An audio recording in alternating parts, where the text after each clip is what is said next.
What is up, Evil Dead fans? This is part 2 on the in-depth detail build of the Ash vs. Evil Dead chainsaw. Now, I'm actually have started another video at the same time about casting and molding. I've already filmed a bunch of that, but I'm letting it sit and cure, and then once that's done, I will show you the end result of that. But in the meantime, in this video, we're going to talk about the side pull handle. The little pull cord you see on the side that you see in Evil Dead 2, Army of Darkness, and Ash vs. Evil Dead. We're going to talk about Ash vs. Evil Dead, of course. In the past, I have talked about the 7/8 pull cord. This video, we're going to center around the 1 inch. Now, if you look at this one here, it's rounded down on the edges. And you got a hole like that. Same thing here. But you'll notice this one isn't as severe sanded down on the side, which is both accurate. None were exactly the same. There's little details here and there. They just kind of got them done. Saw one with more of a severe curvature or sanding edge here versus another one which is done the same way but not as severe. So either way is right. So what you do is you want to get a 1 inch dowel. You can go to your hardware store, you can go to Hobby Lobby, you can go to Michael's, it doesn't matter, wherever they have 1 inch dowels. Hardware stores usually have them. The type of wood you get. Now, there's options. Now, I've had one of the pull cords from Rob, and that went on somebody's chainsaw. I forgot who has it now. And that had more of the severe sanding on the edges. Now, it was a softer wood, so what happens with softer wood, when you stain it, it's more porous on the ends. So your ends will be darker than the top. This is a harder wood. This is actually an old flagpole that was being thrown away, and I saw it and snagged it up. So I use this for my pull cords. Why? Because I like the harder wood because it's less porous on the edges, which means when you stain it, what you'll get is more of a uniform look. It might be a little bit darker, but not much. Now, we'll get to stain in a minute. There's a lot to the stain part. Okay, we got the dowel right here. So what you want to do is you want to measure from the end 3 inches. At that 3 inch mark, that's where you cut it. Now, if you cut a 1/16 of an inch over or less, it doesn't matter. It's just got to be in that 3 inch range. So if you're a little over, it's okay. If you're a little under, that's fine. Once you do that, you find your center, which should be 1.5 inches. And then you mark where your hole is going to go. Now, when you drill your hole, I used to do it by hand. It's a pain in the ass to keep it straight. It can be done though. The best way to do it is honestly to have a drill press because it keeps it nice and flat. You can put it against a nice backing and drill it down. And I'm going to show you that right now. All right, here's my drill press. This is for something else I was doing. As you can see, there's resin pieces there. This is the white resin I talk about later. Now, what you want to do is you want your backing sat right to where the middle of your pull cord is flush with where your drill is going to come into. So this backing would have to come all the way this way. What you want to do is you want to put in a pilot hole. A pilot hole is when you use a smaller bit, usually smaller than this. Get a nice straight hole so you can put a bigger bit in there so you can drill out the proper hole. Now, the hole size you want is something like this to where the pull cord goes through. I don't know the exact diameter that I use or which was used. I just know what's close. You want something just a little oversized than what the cord size is. Once you drill that out, now if you're doing this nice cool 1 inch look, now this is where it gets a little tricky. You want one of these bits. Now this is a 3/8 size bit. The reason why you want these bits is what you'll get is that really nice rounded out area right there. And that's what Rob did with his too.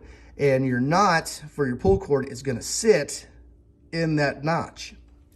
So once you're done with that, you want to sand the edges. Now you can use a machine like this or you can do it by hand. You want to use a coarse sandpaper, and then you want to use a smooth sandpaper so you can get the rounded out a little bit better than what it was. And so you don't have big grooves in here too. And at the same time, once you do the edges, you want to sand down the sides so you can get rid of that old finish so you can do the restaining. because if you don't get rid of that old finish, if you're using something like a flagpole that's already stained or a wood that's already stained, it won't stain properly. So you'll have to remove that. Same thing, use probably like an 80 grit and then to an 150 grit. And if you want to go softer than that, you can go softer than that. Finer grit, I mean. So let's look at the stain that I used for that. All right, so now you got your pull cord. It's all sanded. This one's done, of course.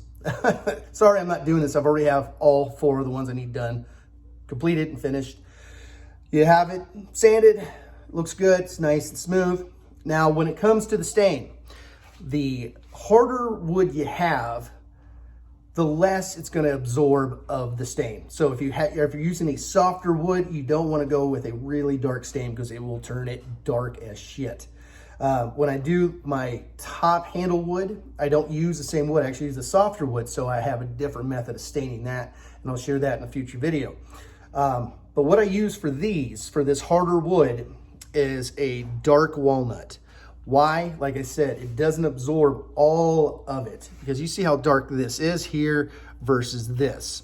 So what you do is just get a paintbrush, you wipe it on, and then you wipe it off. You wipe off of the axis, let that dry. After that, what you do is you want to do some kind of a sealer. You don't have to get a wood sealer, spend a lot of money on that. What you can do is just get a simple spray paint sealer, something that works with wood. Make sure it works with wood, most things do.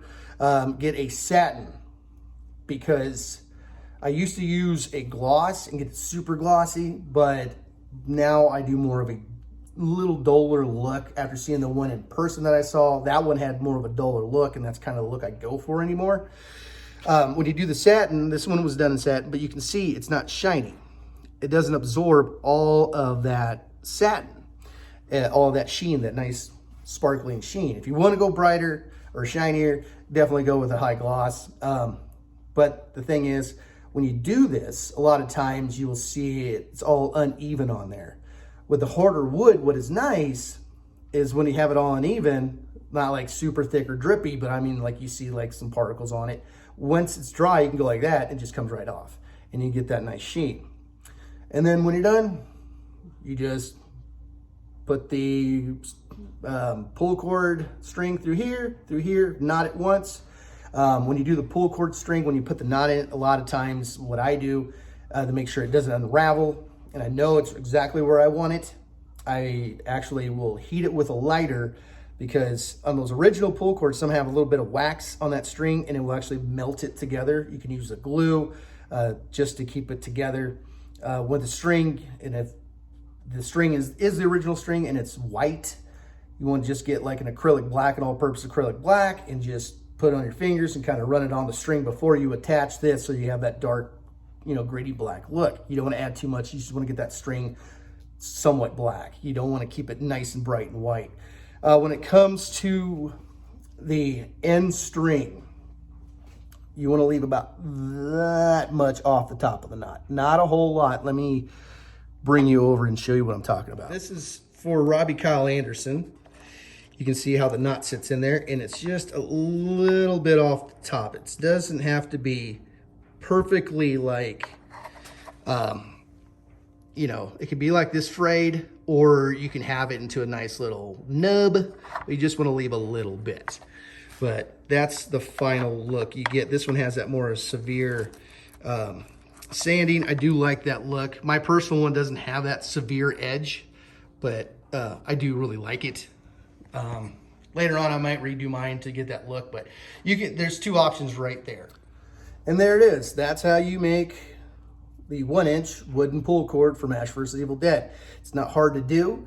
Unless you are hand drilling and trying to keep it straight. Trust me, I've done it in the past. It doesn't work very well. I've gone through 2 or 3 of them before I have a straight drill mark.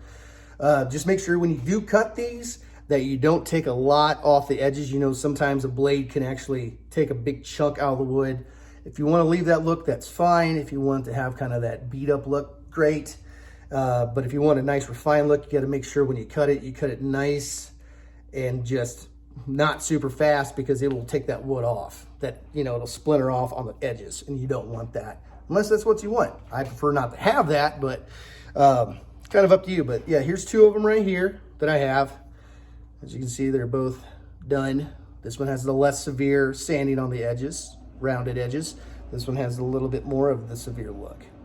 It's kind of up to you what you want to do. They're both correct. I've seen them when it's less severe. I've seen them when it's severe. With the sanded edges, just make sure you get everything nice and smooth. You don't want to leave a bunch of big creases in it. If you do, it's fine. It's kind of up to you what you want, if you want a super refined look or a beat up look. But really, that's all it is. Also, before I go talking about the stain, I forgot to cover this. So when it comes to the stain, the more porous wood, again, that you have, if you have a super porous 1-inch piece of wood, you might want to go with a lighter stain. You don't want to use that super dark stuff. Like I said, it will turn super dark.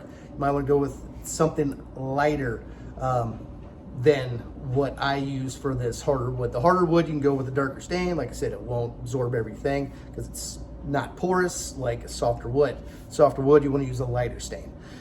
So that's it with that. The next video, I'm going to talk about casting, molds, resin, cast, all that stuff. I'm doing the muffler, I'm doing the gas tanks, and a method on how you can do the gas tanks and make it come out almost 100% perfect every time, versus having to worry about air bubbles or gunk that gets underneath the lids.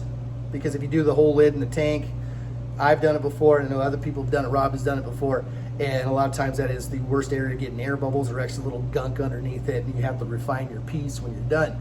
So I'll go over that next, but till next time, these are the pull cords, and you guys stay groovy.